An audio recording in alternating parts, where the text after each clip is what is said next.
Hello guys, today இன்னைக்கு நம்ம பூரி செய்ய போறோம். எப்படி செய்ய போறோம்னு பார்க்கலாம்.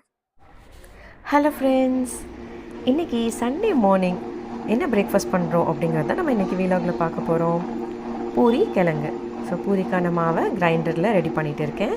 ஸோ இது ரெடி ஆகிட்டுருக்கேன். இந்த டைமில் சண்டே மார்னிங்கு நல்ல ஒரு சூப்பரான டீயோடு நம்ம ஸ்டார்ட் பண்ண போகிறோம். டீ குடிச்சு முடிக்கிற அந்த கேப்லேயே நம்ம பார்த்திங்கன்னா பொட்டேட்டோஸை வேக வச்சு எடுத்தாச்சு. இப்போ அந்த பொட்டேட்டோஸை நம்ம நல்லா மசிச்சு வச்சுக்க போகிறோம். கிரைண்டரில் மாவு ரெடி ஆகிடுச்சு. இப்போ அதை வேறு ஒரு பாத்திரத்துக்கு ட்ரான்ஸ்ஃபர் பண்ணிவிட்டு குருமா ரெடி பண்ணுற வரைக்கும் நம்ம இதை க்ளோஸ் பண்ணி வச்சுட்டு போகிறோம். ஸோ இப்போ நம்ம மசிச்சு வச்ச உருளைக்கிழங்கு ரெடியாக இருக்குது. அடுத்து நம்ம ஒரு கடாயில் கொஞ்சமாக எண்ணெய் சேர்த்து, நான் யூஸ்வலாக பார்த்திங்கன்னா ரிஃபைன் சன்ஃப்ளவர் ஆயில், அதாவது கோல்டு வின்னர் தான் யூஸ் பண்ணுறேன். ஸோ இந்த ஆயில் தான் ரெகுலராக எல்லா குக்கிங்க்குமே நான் பயன்படுத்துறது. இதில் ஒரு 1/4 டீஸ்பூன் அளவுக்கு கடுகு சேர்த்துக்கோங்க. ஸோ இன்றைக்கி கடுகு கொஞ்சம் ஜாஸ்தியாகவே ஆகிடுச்சு. நீங்கள் ஆனால் கொஞ்சம் பார்த்து சேர்த்துக்கோங்க. ஸோ இப்போது கருவேப்பிலை, வெங்காயம் போட்டு நம்ம வதக்க போகிறோம்.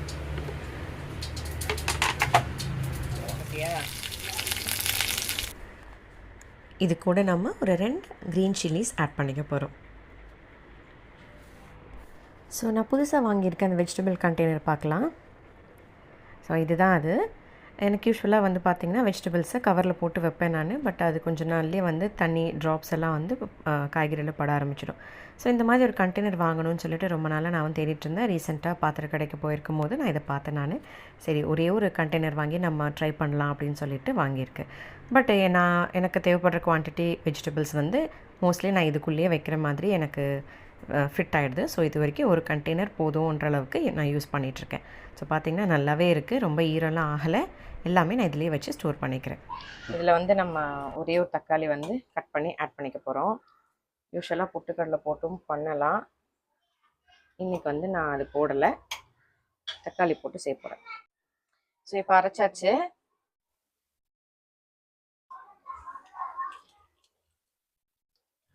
நெக்ஸ்ட் இதில் கொஞ்சமாக சில்லி பவுடர் ஆட் பண்ணிக்கிறேன்.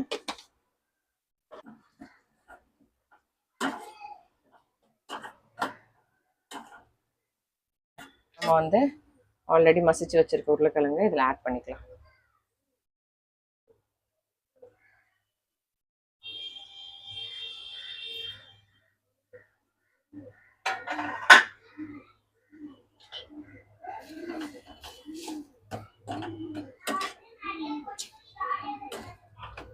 ஸோ பூரி உருளைக்கிழங்கு எப்போவுமே எல்லோ கலரில் தான் இருக்கணும் அப்படின்னு கிடையாது.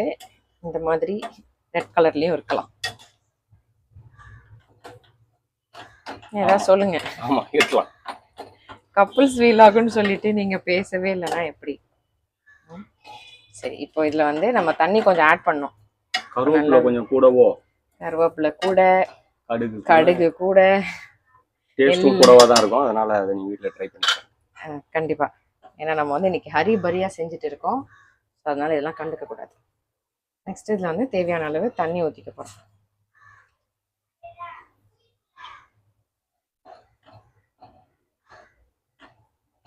இது ஒரு 3 மெம்பர்ஸ் சாப்பிட்றதுக்கான பூரி கிழங்கு.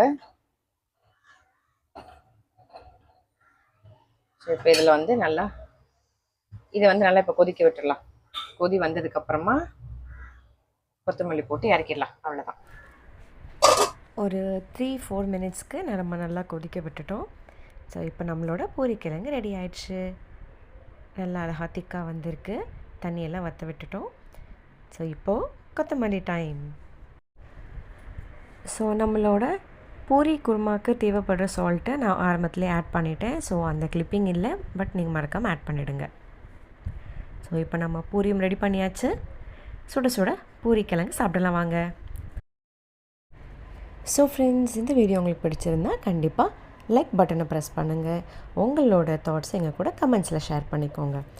சேனலை இது வரைக்கும் சப்ஸ்கிரைப் பண்ணலைன்னா மறக்காமல் சப்ஸ்கிரைப் பண்ணிவிடுங்க. Thank you. Bye-bye.